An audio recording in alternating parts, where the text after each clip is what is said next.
আসসালামু আলাইকুম বন্ধুরা, আশা করি আপনারা সকলেই ভালো আছেন। আর আপনারা দেখছেন ইসলামিক গল্পের আসর। হজরত আলী রাদিয়াল্লাহু আনহু থেকে বর্ণিত, তিনি বলেন, আমি এবং আমার স্ত্রী দুজনে নবী করিম সাল্লাল্লাহু আলাইহি ওয়াসাল্লামের নিকট এলাম। আমরা দেখলাম নবীজি সাল্লাল্লাহু আলাইহি ওয়াসাল্লাম কাঁদছেন।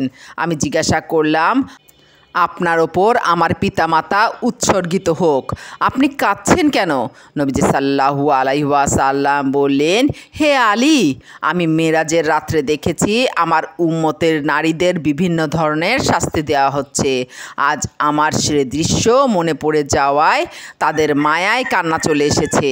নবী করিম সাল্লাল্লাহু আলাইহি ওয়াসাল্লাম বললেন, আমি এক নারীকে দেখেছি যাকে মাথার চুলের সাথে বেঁধে ঝুলিয়ে রাখা হয়েছে, তার মাথার মগজ বেরিয়ে যাচ্ছে।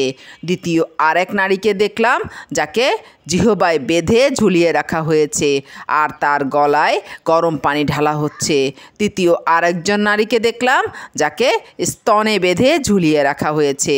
চতুর্থ আরেক নারীকে দেখলাম যার দুই পা উভয় স্তনের সাথে এবং দুই হাত কপালে বেঁধে রাখা হয়েছে এবং তার ওপর সাপ বিচ্ছু ছেড়ে দেওয়া হয়েছে। পঞ্চম নারীকে দেখেছি যার মাথা শূকরের মাথার ন্যায় আর বাকি শরীর গাধার মতো।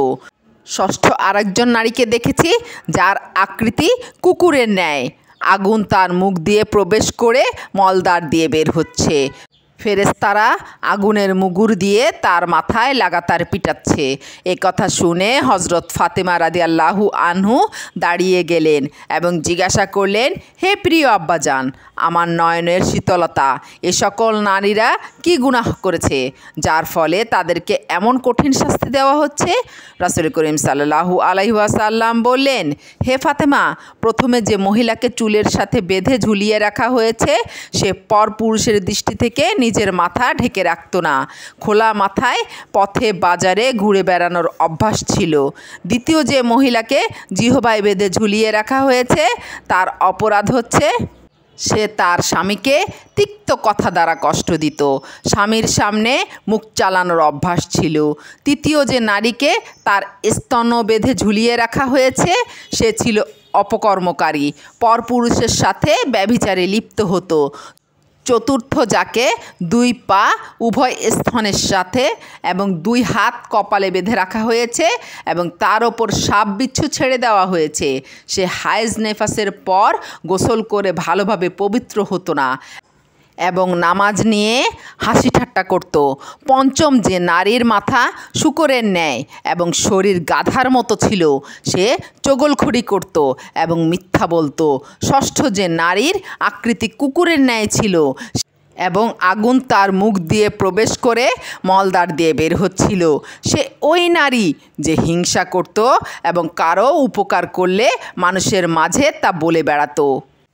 ইমাম জাহাবি রহমতুল্লাহ আলাইহে একটি ঘটনা বর্ণনা করেছেন। এক মহিলা দুনিয়াতে বেপর্দা ছিল, সব সময় খুব সেজেগুজে থাকতো। এই সাজসজ্জা নিয়েই সে বাইরে পর্দাহীন ঘুরে বেড়াতো। মহিলার মৃত্যুর পর তার কোনো আত্মীয় স্বপ্নে দেখল যে তাকে পাতলা মসৃণ কাপড় পরিধান করিয়ে আল্লাহ তাআলার সামনে উপস্থিত করা হয়েছে, কিন্তু আচমকা প্রবল বাতাস এসে তার কাপড় খুলে নিল আর সে উলঙ্গ হয়ে গেল।